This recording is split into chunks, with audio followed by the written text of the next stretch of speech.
중국의 지금 이제 언론을 통해서 나오고 있는 중국 경제, 그 다음에 실제 이제 대학을 졸업한 중국 젊은이들이 현저하게 이제 취업을 못하는 경우가 있죠. 그래서 다시 이제 고향으로 돌아가야 되는 부분들. 그래서 경제가 예전에 코로나 이전, 그러니까 미중 갈등이 이제 전면적인 벌어지긴 그거에 비해서 중국의 이제 내수 경제도 많이 안 좋아지고 있는 건 사실이거든요. 근데 중국도 한국과 마찬가지로 실제 그 수출을 해야 경제가 정상화가 되고 있기 때문에, 그래서 아마 이제 이 부분은 중국 내에서도 대결 국면을 오랫동안 지속하기는 부담을 갖는 부분이기 때문에 미국도 물론 마찬가지일 거라고 보여지고요. 그래서 이런 부분들은 타협책이 나오지 않을까. 그래서 그런 측면에서도 우리가 대비를 해야 되고, 그러니까 과거에 우리가 이제 10년 전만 하더라도 기술적인 이니셔티브를 분명히 쥐고 있었거든요. 중국에 비해서. 제가 2000년 초부터 이제 중국을 왔다 갔다 2000년 또 2010년 나아가서 우리가 2015년까지만 하더라도 사실은 많은 부분에서 중국을 앞섰단 말이에요. 근데 지금은 아니거든요. 오히려 지금 반대가 됐죠. 기술 우위의 그런 정책보다는 서로 잘할 수 있는 부분들을 상호 보완적으로 결합을 하는 어떤 그런 현실적인,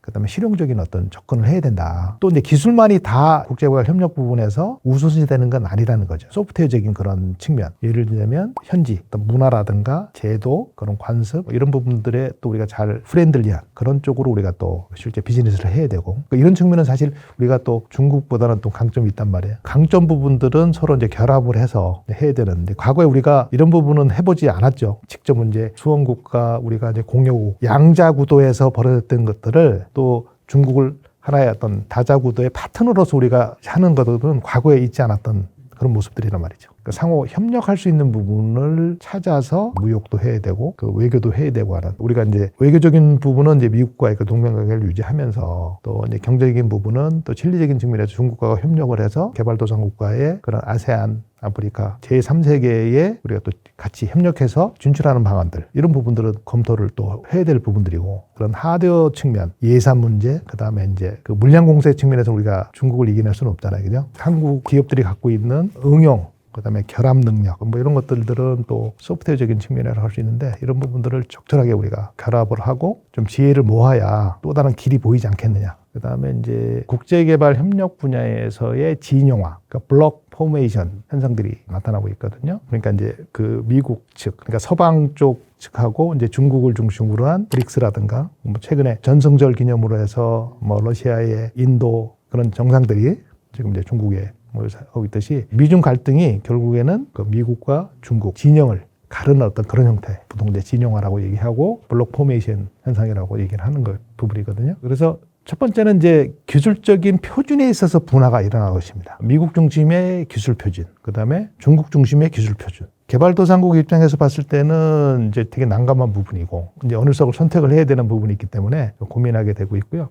특히 이제 최근에 5G, 그 다음에 IoT, AI 같은 스마트 시티 핵심 기술에서 이런 현상이 좀 두드러지고 있습니다. 근데 두 번째는 이제 공급망들이 지금 재편되고 있습니다. 그래서 미국의 대중국 기술 제재로 인해서 중국 기업들이 해외 진출에 제약을 받고 있고, 이로 인해서 동시에 대안적인 어떤 공급 업체에 대한 관심이 높아지고 있거든요. 또 이런 부분들은 한국 기업들에게는 또 기회이기도 합니다. 대표적인 게 이제 관세 부분들이 있죠. 그래서 이제 중국이 우회적으로 수출을 하고자 할 때 실제 한국이라든가 아니면 이제 동남아에 있는 국가들을 통해서 우회적으로 이제 서방으로 나가려고 하는, 그러다 보니까 이제 거기에 관련된 제조, 그다음에 IT, 우리가 이제 전통적으로 강점이 있는 그 부분에 있어서 중국의 그런 어떤 기술, 또 그것과 결합된 한국이나 이제 중진국 그런 기술들을 결합을 해서 서방으로 진출하고자 하는 중국의 계획들이 있는 거죠. 그 다음에 이제 새로운 다자 협력 메커니즘들이 등장하고 있습니다. 그래서 미국 같은 경우에는 이제 민주주의를 위한 기술이라고 보통 얘기를 하고요. Technology for Democracy라고 하는 이제 보통 통상 이렇게 얘기를 하죠. 그 다음에 이제 중국의 디지털 실크로드, Belt and Road Initiative, BRI라고도 하죠. 뭐 이런 부분들. 그 다음에 이제 유럽 EU에서는 이제 글로벌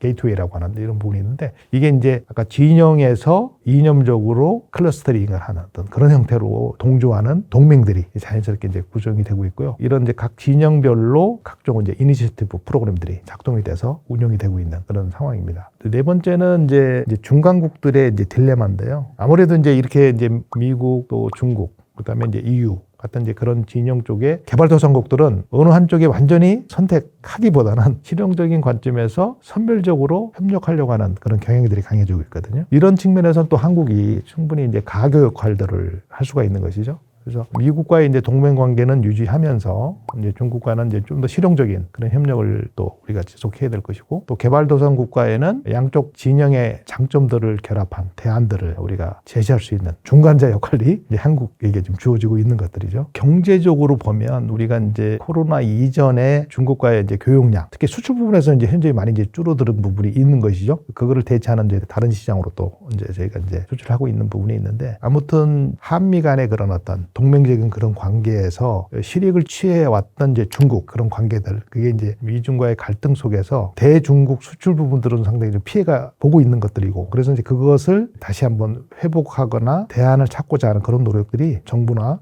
기업들이 지금 하고 있는 부분들이죠. 그 부분들은 뭐 충분히 이제 우리가 지난 미중 갈등 이후에 뭔가 대안적인 그런 방법들을 정부나 기업 측면에서 이제 모색하고 있다고 보여주고, 또 그 부분들은 또 반드시 극복이 돼야 될 그런 과제이기도 합니다.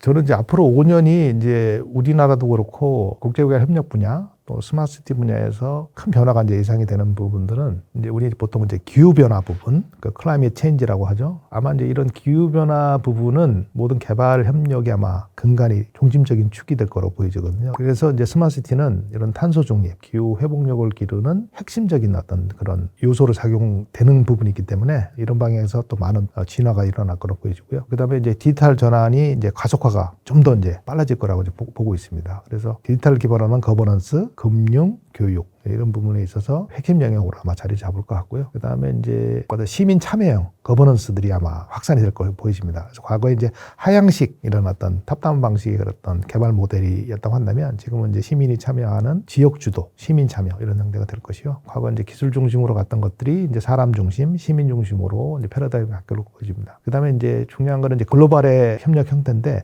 지금까지 양자 구도로 되어 있었다고 한다면 이제 다자 구도 형태로 갈 것 같고요. 그래서 요즘 우리가 통상적으로 뭐 남북 협력, 남남 협력 또는 삼갑 협력, 전문적인 용어를 쓰긴 하는데, 협력하는 방식이 좀 더 이제 복합적으로 바뀌어질 것 같아요. 그래서 이런 쪽에서 중간자의 위치를 하는 거, 그다음에 브리징 역할을 해주는 그런 어떤 교량 역할을 하는 거, 그다음에 우리가 뭔가 이제 플랫폼 이런 측면에서의 국제적인 어떤 그런 자리배격을 해야 될 것 같다. 그래서 이런 측면에서 이제 CCTV도 그거에 맞는 기업의 어떤 역할들을 좀 해야 될 것 같고, 궁극적으로는 저희가 이제 도시와 도시가 서로 협력하고, 또 도시에 있는 이제 사람들이 실제 서로 돕고 포용하는 진정한 의미의 어떤 국제개발 협력, 이런 것을 실현하고자 하는 것이 제 꿈이자 또 CCTV를 통해서 만들어가고 싶은 그런 미래 모습입니다. 제가 책에도 이제 그렇게 써놨는데, 우리하고 중국의 스마트시티에 이제 좀 비슷한 점, 이제 한국도 그렇고 중국도 그렇고 이제 주로 정부 정책, 정부의 계획에 의해서 사실은, 그러니까 정부 주도의 어떤 스마트시티가 발전해 왔었거든요. 그렇기 때문에 이 책이 결국에는 중국에서의 그런 어떤 정책에 대한 거, 또 실제 이제 기술에 대한 트렌드, 그다음에 이제 실제 산업에서 벌어지는 민간, 그다음에 실제 공공기관의 이 얘기를 담고 있기 때문에 봐주시면 좀 도움이 되지 않을까